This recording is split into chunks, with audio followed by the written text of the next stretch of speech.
Most people assume their income determines their financial strategy. And they're right to a degree. But here's the thing, a lot of people are using the wrong strategy for their tax bracket. So let's say a $50,000 earner maxing out their RRSP, they might be making a huge mistake. A $100,000 earner ignoring their RRSP is probably leaving money on the table. They are.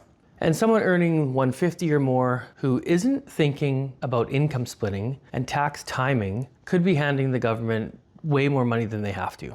Today I'm going to show you exactly what changes at each income level and why the generic advice you've been hearing over the years could be costing you some real money. Hi, I'm Ivan Dory, owner of Solid State Wealth. I spend most of my time helping Canadians figure out which strategies actually make sense for their specific situation. Not that one-size-fits-all advice that dominates the internet these days. And today I'm going to walk you through the optimal financial playbook at 3 different income levels, 50,000, 100, and 150 and above, so you can see exactly where your priorities should be. Here's what we're going to cover. First, why the tax-free savings account versus an RRSP decision changes dramatically based on your tax bracket. Second, the specific strategies that become available and critical as your income rises. And third, the mistakes that I see at each level that quietly drain wealth over time. So let's start with the 50K earner. Now, at this income level in most provinces, you're sitting at a marginal tax rate of somewhere between 20 to 30%. Now, here's what most people get wrong. They hear RRSP and assume that's where every dollar should go.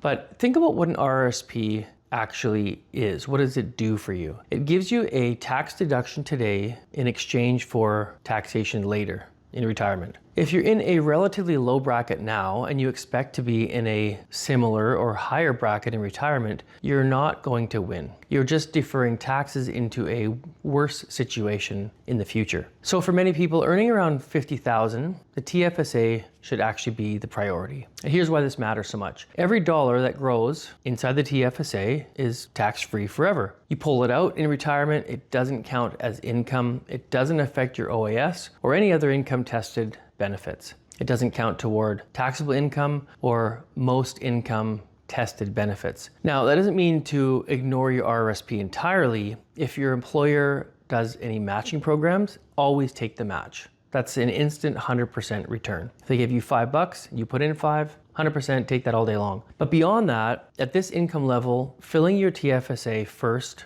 often makes the most sense. Another priority at 50,000 is what I would call the foundation stability. You want to stabilize your financial foundation. So it's kind of boring stuff nobody really wants to talk about, but it's what separates people who build wealth from people who really stay stuck. An emergency fund covering 3 to 6 months of expenses, it's important. Paying down your high interest debt. That simplifying of your life will help you if any crisis happens. Getting that cash flow organized so you actually know where your money goes each month. These aren't exciting, but they're the strategies that matter, and it can prevent financial disasters that could wipe out years of progress if you don't prioritize them. Now, if you're watching this and you're not sure whether the TFSA or the RRSP makes more sense for your specific situation, that's exactly the kind of thing I can help with. Book a time with me. The link's in the description below. I'm happy to walk you through what works for you. Now, let's move on to the $100,000 earner. This is where things get a bit more interesting and where the right moves can save you some serious money. At $100,000, you've crossed into that higher federal bracket. So your marginal rate is now likely somewhere between 30 and 40%, depending on your province.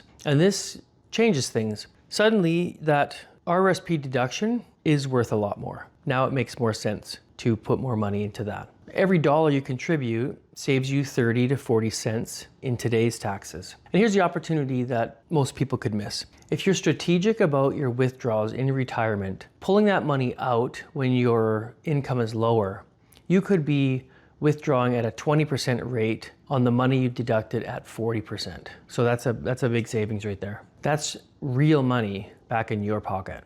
At this level, I want to see clients maximizing RRSP contributions up to that annual limit, which is 18% of the previous year's income up to a yearly maximum. But here's where it gets strategic. At $100,000, you also need to start thinking about tax diversification. You don't want all of your retirement money locked into one type of account. And here's why. Some money in RRSPs some in TFSAs, maybe some in a non-reg account if you've maxed out both of those others. This gives you control. This is what we want. This is why we want to take the control back. You can manage your taxable income in retirement by choosing which bucket to pull from each year. The $100,000 earner should also be serious about where his investments are. In this income level, you likely have real money accumulating and asset allocation starts to matter. Interest-bearing investments in your RRSPs where they're sheltered from annual tax, Canadian dividend stocks in your non-reg account where they get very good preferential tax treatment through the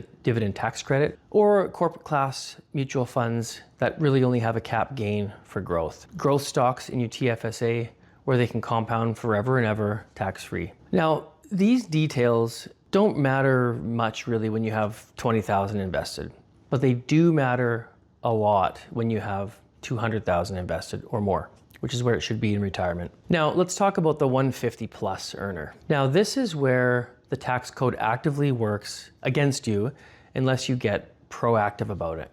Now, at this $150,000 level, your marginal rate in many provinces is pushing 45% or higher. So almost half of every dollar goes to taxes. That's super depressing. What can we do about it? This will change how you need to think about your financial decisions. At this level, every strategy has to be viewed through a tax lens, or you'll end up just giving it all away. RRSPs are critical because those deductions are worth so much now. Here's a trap that a lot of people don't see coming.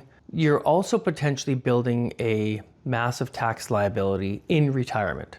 So think about it like this. You're diligently contributing to your RRSPs for 20 or 30 years at this income level. You could easily have an RRSP account well over $1 million, probably $2 million in pre-tax accounts when you hit retirement. Now, when you're forced to turn those into a RIF account at 71 and the government makes you take these minimums, you could find yourself in a bracket just as high as you were when you were working, which defeats the entire purpose of the RRSP in the first place. So at this income level, we start thinking about strategic RRSP drawdown planning, when to take that money when it's the best for you. This means drawing down your RRSPs in lower income years before you're forced to take them in higher income years. Now, maybe the year you retire, but before CPP and OAS start, that's probably a great year. Maybe years when you have capital losses to offset gains elsewhere. The point is to actively manage when you recognize that taxable income rather than letting it pile up until the government forces your hand to take it.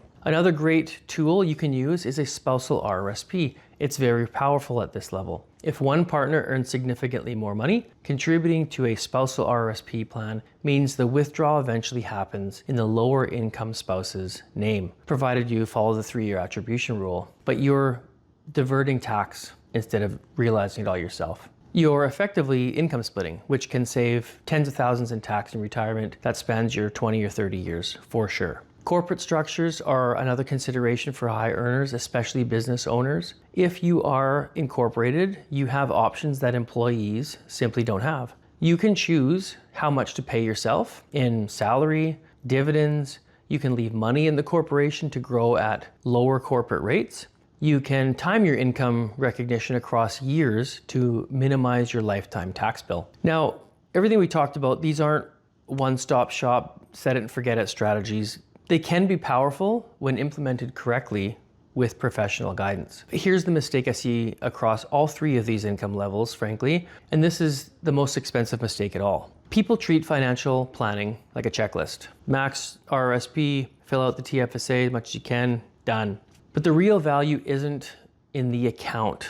It is, but it's not all of it. It's the integration of it. How do these accounts work together over 20 or 30 years? How does your tax situation change when you retire, when you sell a property, when you start drawing on some government benefits? All of these events interact with each other. The $50,000 earner who understands their future trajectory and plans accordingly will often end up wealthier than the $150,000 earner who just simply followed generic advice. Strategy beats income every time. At the end of the day, here's the bottom line.